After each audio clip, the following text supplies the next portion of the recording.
Hi everyone, Crista Cowan here with another episode of The Barefoot Genealogist. Today we are talking about optimizing your Ancestry experience. As many of you are aware, as of December 15th, the new Ancestry experience is the only Ancestry experience available globally on all of the Ancestry websites. Ancestry.com, Ancestry.co.uk, .ca, several others around the world. And a lot of the feedback that we're getting are actually things that we have already taken into consideration. And so today I'm just going to share with you some quick tips for optimizing your experience on the new Ancestry. We'll talk about some features that have always been available that you might not be aware of that will just allow you to customize your experience a little bit. And then we'll talk specifically about the changes, some of the changes made to the tree features and some of the available things there that will help you customize your experience as you work with your online family tree. So let's go ahead and dive in. Let's start just talking about some basics about the site that you might not be aware of, things that have always been available, but that might help you streamline your workflow a little bit. The first thing I'm going to encourage you to do is to customize your homepage. So when you're on Ancestry, you'll notice that my screen probably looks, my home screen here, probably looks a little different than yours does. And that's because I have used this link here on the top right-hand side to customize my homepage. I don't have my family tree on my homepage. I don't have search on my homepage. And that's because I prefer to use the menu items here at the top to access those and not take up that space on my homepage. You may choose otherwise. You can select any item on this list and add it to your homepage. You can also select any item that's already on your homepage and you can remove it, or you can move it up or down on the page. So you'll notice here the available items are going to be the things that are not currently on your homepage that you can add, and then the things that are already on your homepage you'll be able to remove or move on the page. So I have my homepage customized so that I see the What's Happening widget here at the very top so that I can see as new databases are added to Ancestry or as updates are made, I can see what I want to look at or what new things. There's also a rotating ad space here, and this is Ancestry ads only, about new things happening, new features available, new tools that I might not be aware of in Ancestry. If you'll scroll down, you'll see here I have a couple of other things that I want to point out. The message boards, I've got my favorite selected and my quick links. So message boards, Ancestry has thousands and thousands, tens of thousands of message boards, and they're typically by surname. So I've got a couple of surname message boards listed here, or by county. So I also have a couple of county message boards that I have saved as favorites, and that allows me to just keep track of them on my homepage. Ancestry also has message boards about Ancestry, so message boards about using the trees, message boards about using software, message boards about all sorts of different things to do with family history. And so I've just favorited some of those message boards and then added this message boards favorite widget here to my homepage so that I can keep up with the latest threads on those without having to actually visit each individual message board. Scrolling down, you'll see here I've added my Recent Member Connect activity widget so that I can keep up with what other people are doing with the records from my tree or with records that I've worked with. I've added my shoebox. Down below at the bottom, you're going to see our social media widget. And let me just make that a little bit bigger for you. That's where you're going to be able to find links to where Ancestry can be located throughout the social media around the web. And then I have a to-do list and my quick links. Now, quick links are a neat little feature that allow you to basically create bookmarks to the databases that you find you use most often on Ancestry or to websites elsewhere. So I've bookmarked the Ancestry blog, even though there's a link to it at the bottom of every page on Ancestry. I've bookmarked Cindy's List and Find a Grave, other websites that I use regularly for genealogy research so that I can just quickly get to them from my Ancestry homepage. So that's some of the things about customizing your homepage. that you can do that'll just make that workspace more than just a landing spot for you, but that'll actually make it a working page that will help enhance your genealogy research and your workflow. Now, let's talk about your member profile and your email preferences.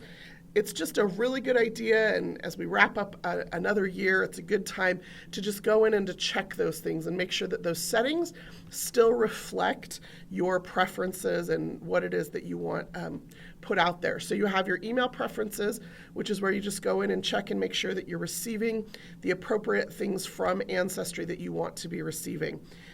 For example, one of the things is in your email preferences is if you receive an Ancestry message, do you want a copy of that forwarded to your inbox, your email inbox? Do you want to receive special offers from Ancestry? Do you want to receive the monthly update email from Ancestry? That's where you're going to manage those. I would also encourage you to spend some time in your member profile. Just make sure that, again, that it's updated, that it reflects what you want publicly available. That member profile is public. As a matter of fact, under the search menu, you'll see you can search the entire member directory. And so if you ever know the username of someone or their real name, depending on how they've chosen to be public or not, then you can search the member directory for people.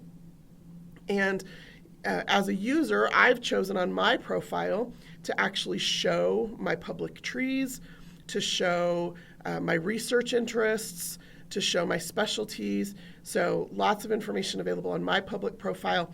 You decide what you want available and not available. And that is going to help increase collaboration. And you might find, one of the things we've found actually is that if you add a photograph to your profile, even if it's, mine's a photograph of my feet, even if it's not a picture of your face, it actually increases the amount of communication or collaboration that happens between members when a photo is present. So just check that member profile. Make sure like I said, it's reflecting what you want it to reflect. And this is just a good time of year to go in and clean some of those things up. Now, let's talk about the changes that have been made. All of the things we've talked about so far have always been available on Ancestry. Just wanted to give you some reminders or point some of those things out. But let's talk about some of the changes that have been made to the website.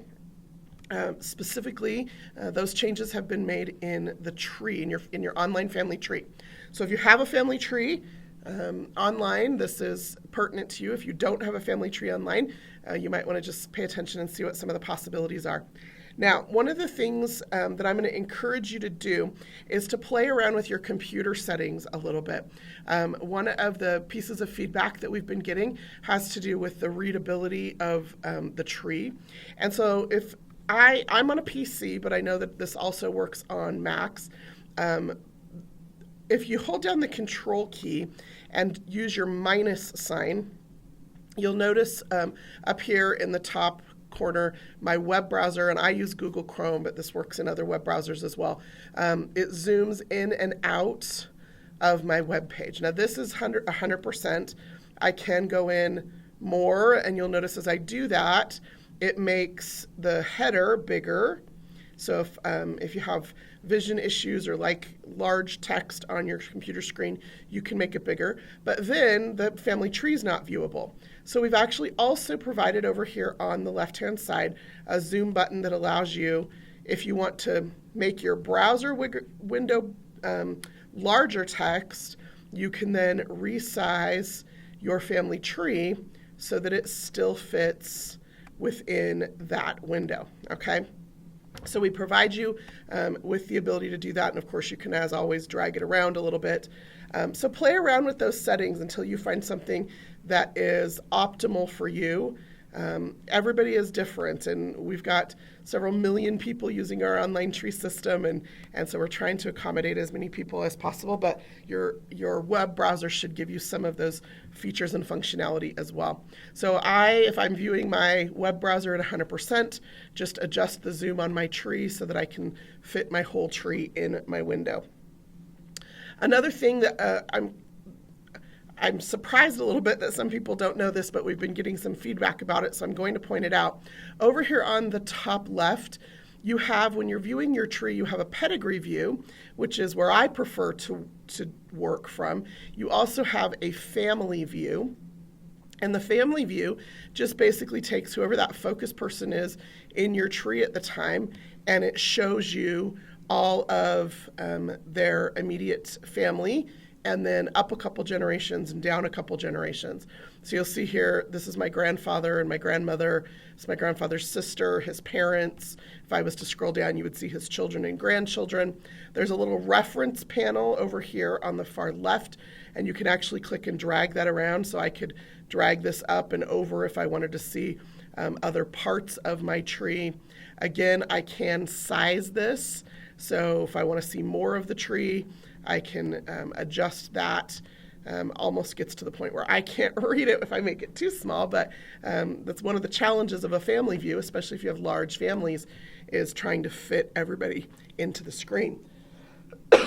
Excuse me.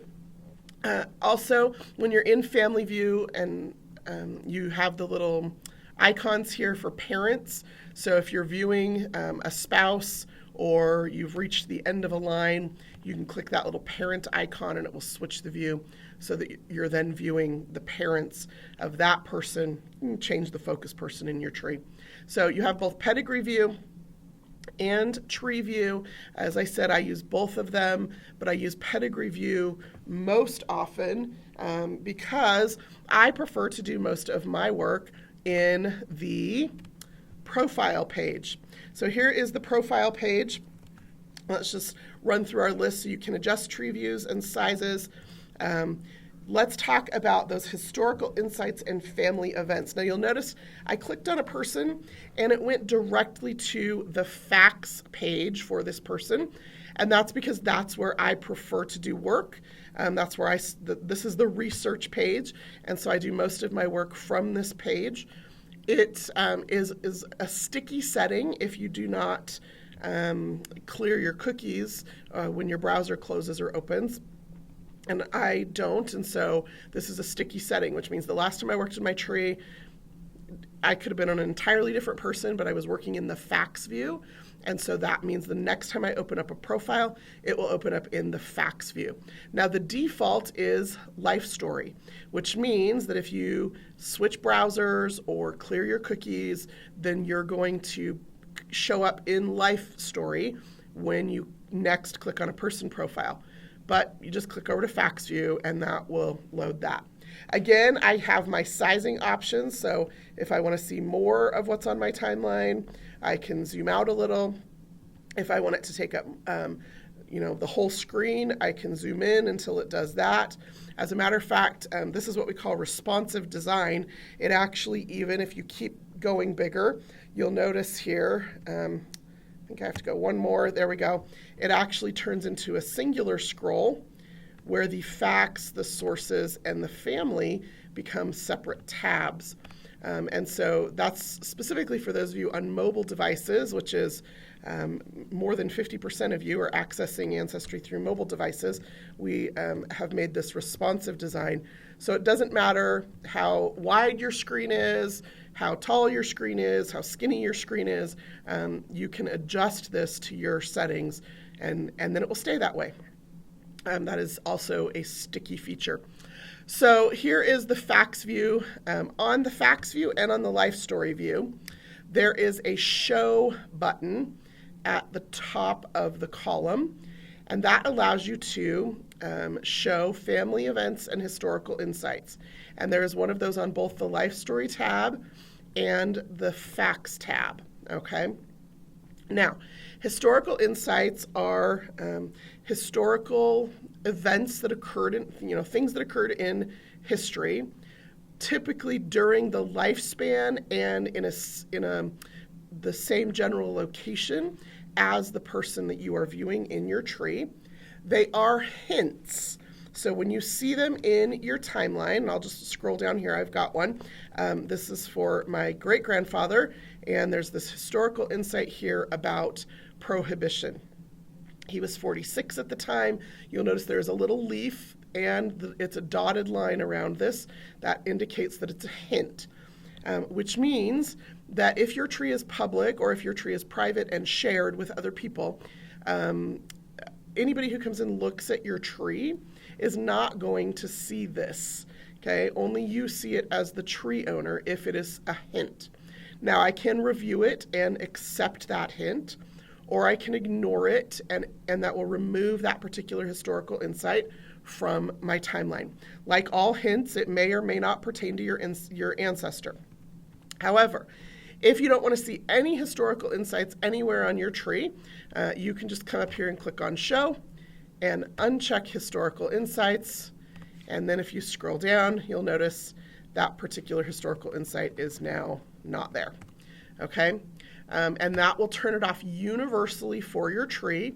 And as I stated, it is a sticky setting. So once you do it, it's done unless you switch browsers or clear cookies. Then the default is that it'll turn back on. You can just turn it right back off. Okay? Same thing with family events. Now, this is something that a lot of our users requested, and so we added it. But some of you don't want to see this information in your timeline, and that's just fine. We've given you the option to turn it off. So here's what it is. You'll see here in the timeline, I have boxes here that are a different color than the regular facts. The regular fact boxes are white. This particular fact box is gray and gives me a kind of no edit option. I can click through to his daughter and edit information from there. But this tells me that when he was 33 years old, this daughter was born. And when he was 34 years old, this son was born. And then this daughter was born. And so I can just look through his timeline and see information about his family members. For a lot of people, that's a huge benefit to them. I'm one of those people who's a little bit math challenged, and so I like being able to turn those on and see them. But when I'm actually in research mode, I don't always want to have that information right there because I want to be able to see the facts timeline a little bit more compactly. And so I can just turn off those family events under that show button, removes them here from the timeline. And again, that is a universal thing. I turn it off on one profile, it turns it off on all. And it is a sticky setting so that I can, so that it stays off unless I turn it back on. So that simple thing, and you do have to do it on both the Life Story tab and on the Facts tab, but that one thing, we get a lot of feedback about that, and so hopefully that helps you understand that we've given you some control over that. Next up are our research tools. So like I mentioned, I use that Facts view as my research workspace, and so I want to be able to actually use some of the tools available on Ancestry quickly in order to do my research. So over here under the Tools button, make this bigger for you. Over here under the Tools button, you'll see at the very bottom we have a link called Show Research Tools. Now watch this space here under the header. When I click that, if I just click it, it turns on Research Tools. And I'll just toggle that on and off a couple of times so you can see what I'm referring to. Show Research Tools. And basically what it does is it takes all of the tools that are available here, view in tree, view notes, view comments, merge with duplicate, save to tree, print, and member connect, and it just adds them here as clickable items in the header for that person. So if you don't want to have to come over here and click and then click again, you just turn on those research tools and they are then always available here in the header.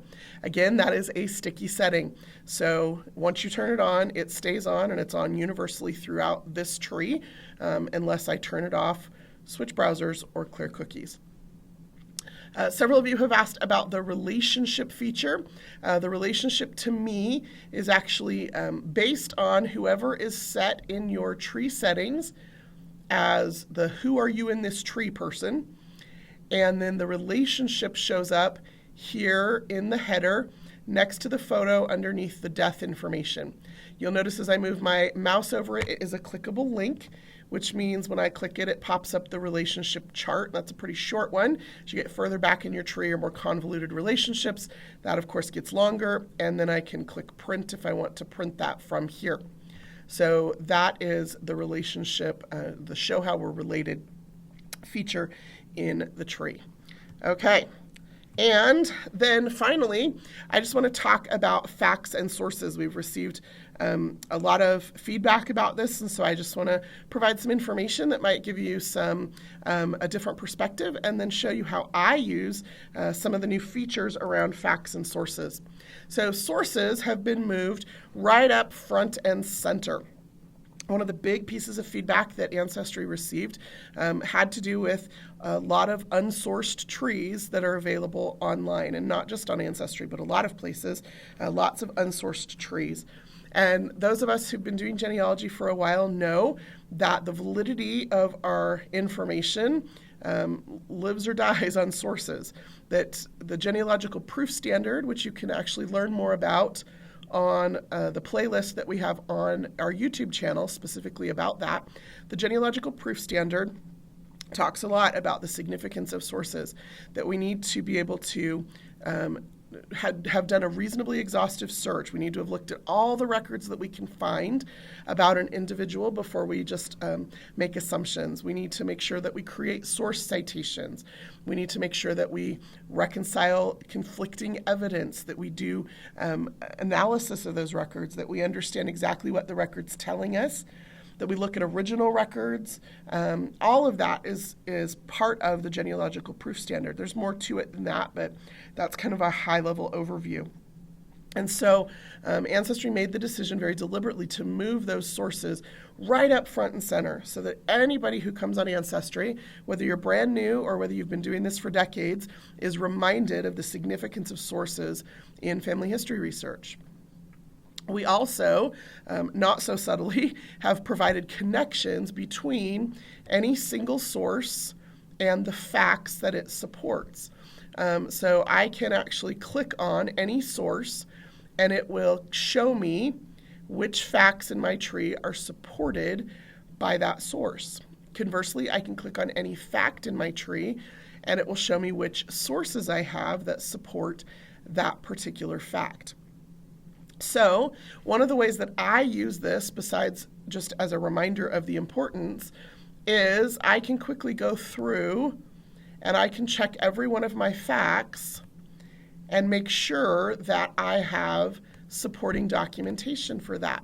So here I come across the marriage of my great-grandparents, and I have a fact in my tree with a specific date and a location, but you'll notice when I click on it, it doesn't connect to anything.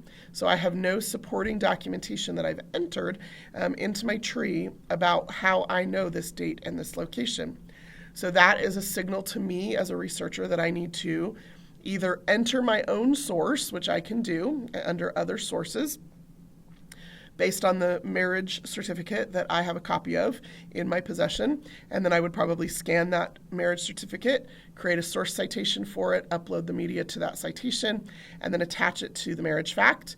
I would also probably attach it to the birth fact, since their age is listed on their marriage certificate, and their name and gender fact.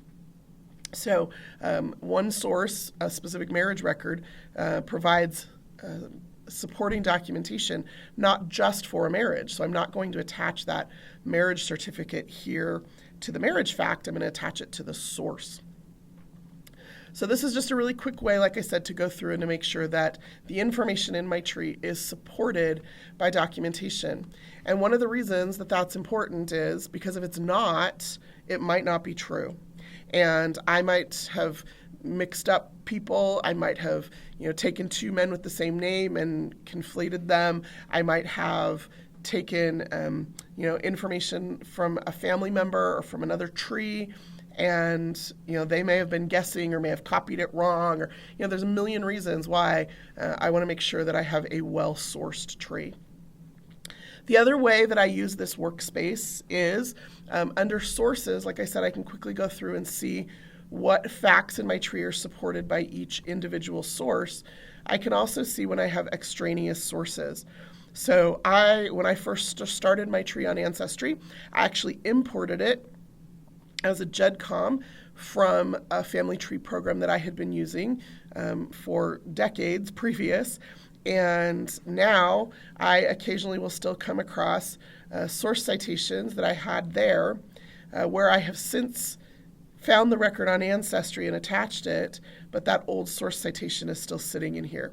Or, maybe I had an inaccurate source citation. I realized I had attached the wrong record. That happens occasionally.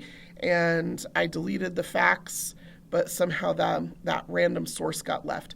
So again, it's just a really quick way to see this source is attached to things. This source isn't attached to anything.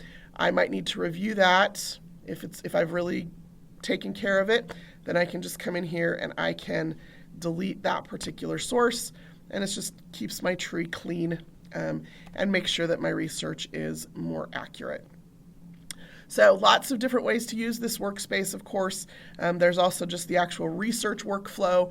I'm going to click on my hints. I'm going to review those hints. I'm going to click on search. It will actually populate the information from my tree into the search form. I use that just as a quick way to grab whatever records I might have missed through the hint process. And then, of course, I'm going to go to the search tab and search specific types of records or search a specific database looking for additional information about this person that might not have surfaced through hints or through a tree search. So I spend the majority of my time, my research time and my workflow on this page. Of course, if you spend any time with me, you know my obsession with notes. I document everything I find, transcribe the records that I find, add information from family stories and family information, and all of that goes into the notes feature. Both notes and comments are a pop-out panel over here on the side of the page, and they have what we call independent scroll, which means as I scroll down my page to look at information, the comments and notes stay steady, and as I scroll down my notes, the page stays steady. So I can adjust those both independently as necessary based on both my screen resolution and my preference for working. Well, that is all the information I have prepared for you today. As I said, the purpose of this video was just to address some of the feedback that we've been seeing, to let you know that there are some ways that you can customize and optimize your Ancestry experience to fit with your workflow, but also to remind you that your workflow needs to be sure and include elements of the genealogical proof standard. Make sure that you are citing your sources, make sure that you're creating those source citations, that you're documenting where the information in your tree comes from, because as I have experienced, there are few things more heartbreaking in genealogy research than to spend thousands of hours and thousands of dollars climbing a family tree only to discover that it's not your own. So until next time, this is Crista Cowan. Have fun climbing your family tree.